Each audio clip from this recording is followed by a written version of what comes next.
In a South African cave, scientists found the skull of a nearly 3 million-year-old child with two clean, round holes punched straight through it. When they measured the spacing between them, it matched one thing almost perfectly: the lower fangs of a leopard.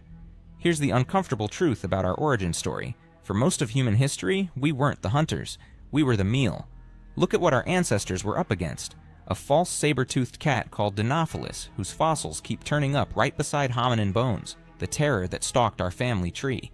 Giant hyenas the size of black bears, crocodiles, hunting dogs, and death from above. Other researchers pointed to talon-like grooves on that same child's skull, meaning something may have snatched our relatives straight out of the sky.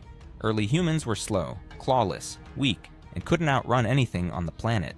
On paper, we should have vanished within a few generations. Instead, there are 8 billion of us today. And this wasn't rare bad luck. Researchers combing decades of field studies found close to 200 documented cases of big cats, giant eagles, pythons, and crocodiles killing primates. Being on the menu was simply the default condition of being a primate. The comeback story starts with something that isn't a weapon at all. It was each other. While almost all other primates sleep scattered in the trees, our ancestors moved onto the ground, in groups of 30, 50, sometimes more. Watchers rotating through the night. Alarm screams loud enough to wake a valley. Camps ringed with cut thorn bush, nature's razor wire, a trick herders still use today. And this wasn't even original. When a leopard gets close, chimpanzee troops don't run. They mob it together, screaming and hurling branches until the cat flees. Our ancestors just scaled it up and swapped branches for stones. A 60-kilogram leopard learns fast. These strange, upright apes retaliate as one unit, and it hurts. Then came the cheat code. At Wonderwork Cave in South Africa, archaeologists found ash and burned bone dating back a full million years, among the oldest controlled fire on Earth. Every predator alive shares one deep instinct: avoid flame. Overnight, the dark hours that belonged to big cats became ours. We slept safely. We cooked meat, unlocking far more calories, fuel that helped build bigger brains. Hearths stretched the usable day, drove off insects, and let a dozen people guard one point instead of scattering. Fire was less a tool than a border, a line drawn across the savannah that no claw dared cross. But fire only guards the night. Half the danger prowled in broad daylight, and beating that required something stranger than any tool: our own bodies. Humans carry 2 to 4 million sweat glands. We cool ourselves while running. Big cats can't. A lion overheats in minutes and has to quit. So our ancestors flipped the entire game. Instead of sprinting, they strolled. Pick one antelope. Keep it walking under the midday sun. Never let it rest. Never lose it, hour after hour, until the animal simply collapses from heat exhaustion. Anthropologists filmed the sand people of the Kalahari doing exactly this in living memory.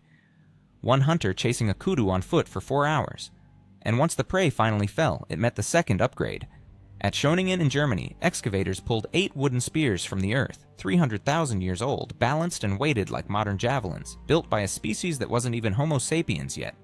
After that, the arms race went vertical, stone-tipped thrusting spears.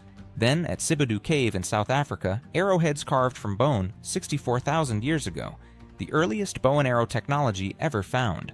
Add language, ambush planning, pit traps. Even Neanderthals pushed into caves to take on cave bears, animals outweighing a grown man twice over, inside their own dens. Isotope studies of Upper Paleolithic bones show humans feeding at the same level as wolves and lions, the top of the food chain. The predators noticed. In 1898, 2 lions in Kenya's Tsavo region dragged more than 30 railway workers from their tents at night, proof that even today, some cats remember were edible. But that's the exception, proving the reversal. Somewhere along the line, the prey became the thing the forest fears.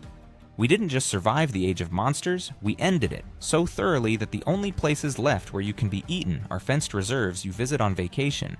So tonight, walking home without checking the shadows for glowing eyes, spare a thought for the sweaty, loud, rock-slinging ancestors who flatly refuse to be dinner.